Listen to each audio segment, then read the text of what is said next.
First tonight, the contaminated blood public inquiry to investigate what's widely regarded as the worst treatment tragedy in the history of the NHS has started hearing evidence in Leeds. Yesterday, family members and victims spoke out about the human cost of the scandal in front of the inquiry. The investigation aims to establish how thousands of patients were given blood plasma products infected with HIV and hepatitis viruses in the 1970s and the 1980s. Lisa Adlam has our main story this evening. From his home in Rothwell near Leeds, Paul Binks was one of those from across the north of the country, heading to the start of the infected blood inquiry this morning. One of those hoping it will be part of the process that will finally expose the full extent of what's been called the worst treatment disaster in the history of the NHS. That's mainly that we're after, just justice for what happened to us. Somebody knew that it was going to happen and it should have been sorted out a long time ago. After arriving at the inquiry, which is being held in a Leeds hotel, Chairman Sir Brian Langstaff said time was not on their side. But after the time it has taken campaigners to reach this point, it was important for them to be heard and to share their stories. Like Eileen Burkert from Halifax.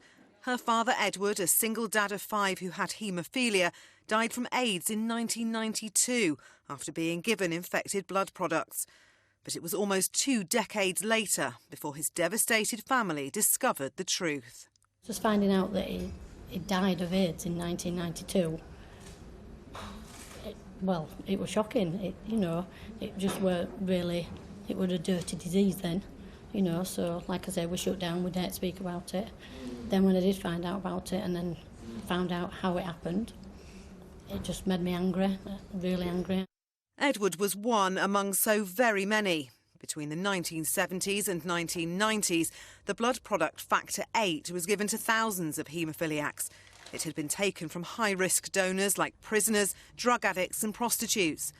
Those affected believe authorities knew it was contaminated but continued to administer the treatment. Almost 5,000 people were infected with HIV and hepatitis. Nearly 3,000 have since died. Of the 1,200 people infected with HIV, just under 300 people are still alive today. We're here now and we've got this opportunity to speak, let everybody know what's happened to our families, thousands of families. Not just the 6 in our family, there's thousands of families, and it's devastating. It's a devastating thing that's happened to all these people.